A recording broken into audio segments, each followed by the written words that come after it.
నమస్తే, welcome to our channel. ఇక స్ట్రైట్గా పాయింట్లోకి వస్తే, పూలు అమ్మిన చోటే కట్టెలు అమ్మడం అంటే ఇదే.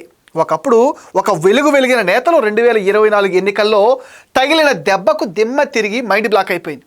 దీంతో ఏం చేయాలో తెలియని నేతలు తమ సొంత నియోజకవర్గాల్లో కనిపించడమే మానేశారు. ఇప్పుడు మళ్ళీ ఏమైందో ఏమో కానీ మళ్ళీ యాక్టివ్ కావడం పెద్ద చర్చనీయాంశంగా మారింది. TDP social media activist Kiran Chebrolu మీద దాడికి ప్రయత్నించిన కేసులో జైలుకి వెళ్ళి వచ్చాక అనంతపురం జిల్లాలో పెద్దగా కనిపించడం లేదు గోరెంట్ల మాధవ్. ఏదైనా ఇష్యూ జరిగితే తప్ప ఆయన అక్కడికి రావటం లేదు. రాష్ట్రంలో జరుగుతున్న ఏ వ్యవహారానికి సంబంధించి అయినా సరే తాజాగా విజయవాడ పార్టీ ఆఫీస్ నుంచే తన వాయిస్ వినిపిస్తున్నారు ఆయన. విజయవాడలో మాట్లాడితే ఎక్కువగా ఫోకస్ ఉంటుందన్న క్యాలిక్యులేషన్స్ కూడా ఉన్నాయట. అందుకే అక్కడి నుంచే తన రాజకీయాలు ప్రారంభించినట్లుగా అక్కడ పార్టీ నేతలు చెప్పుకుంటున్నారు. తాడేపల్లికి దగ్గరగా ఉంటే పార్టీ అధినేత జగన్ దృష్టిలో పట్టడం కూడా తేలిక అనుకున్నట్లుగా తెలిసింది. అదేవిధంగా అనంతపురం జిల్లాకు దూరంగా ఉన్న అధిష్టానానికి దగ్గరగా ఉన్నారన్న చర్చ కూడా నడుస్తుంది.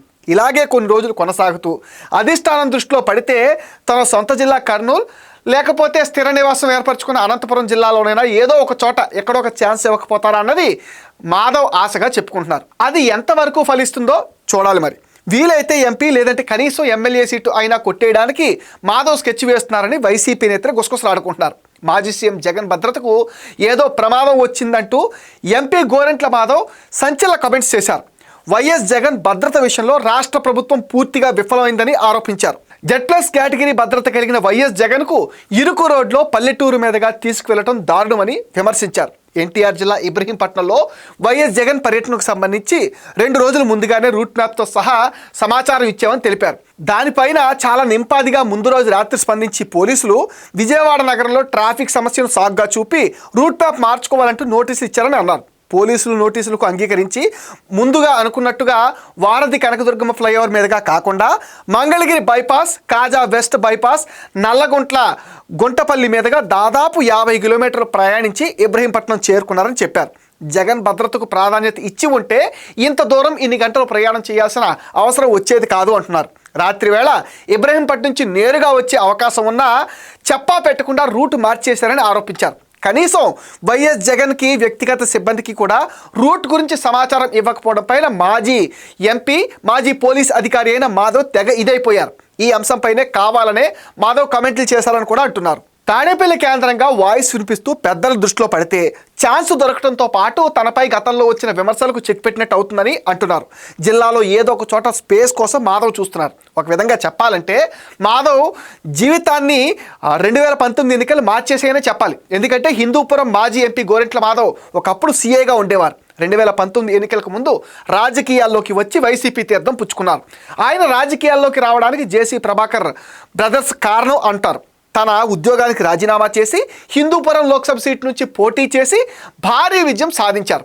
అంత తక్కువ టైంలో ఒక నాయకుడు అంత వేగంగా ఢిల్లీ పోవడంపై చాలా అరుదైన అంశంగా చెప్తున్నారు. రాజకీయాలతో అస్సలు టచ్ లేని వ్యక్తి వచ్చి ఎంపీగా గెలవడం అంటే నిజంగానే రికార్డ్.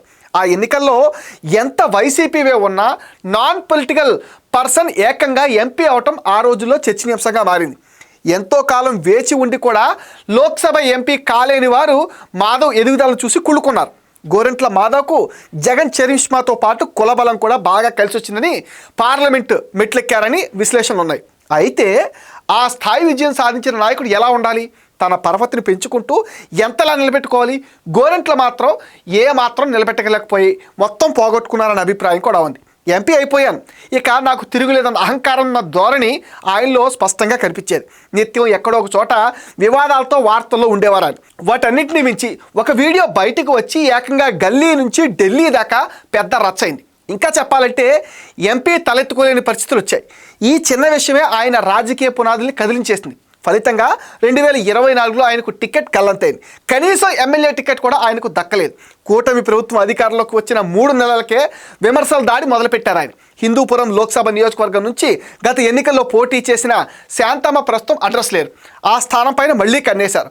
ఒకవేళ ఎంపీ సీటు దక్కకపోయినా కూడా ఏదో ఒక అసెంబ్లీ సీటు చూసుకుంటే బెటర్ అన్న అభిప్రాయంలో ఉన్నారు. 2029 ఎన్నికల నాటికి ఎలాగైనా అధినేత ఫోకస్లో పడాలని తరచూ తాడేపల్లికి వెళుతూ ప్రెస్ మీట్లు పెడుతూ జగన్ని ఆకర్షిస్తున్నారు. అనంతపురం జిల్లాలో కీలక నేత అనంత వెంకట్రామిరెడ్డితో ఆయనకు అస్సలు పొసగటం లేదు. అయినా సరే తన ప్రయత్నాలు తాను చేసుకుంటూ విజయవాడ కేంద్రంగా యాక్టివ్ కావటం రాజకీయ వర్గాల్లో ఆసక్తి కలిగిస్తుంది. ఇది వైబ్రెంట్ ఏపీ న్యూస్. ఈ వీడియో పైన మీ విలువైన ఒపీనియన్ కామెంట్ సెక్షన్లో మెన్షన్ చేయండి. మీరు ఇచ్చే కామెంట్స్తోనే మరిన్ని ఇంట్రెస్టింగ్ వీడియోస్ మీకు అందిస్తాం. Please support our channel and please subscribe our channel.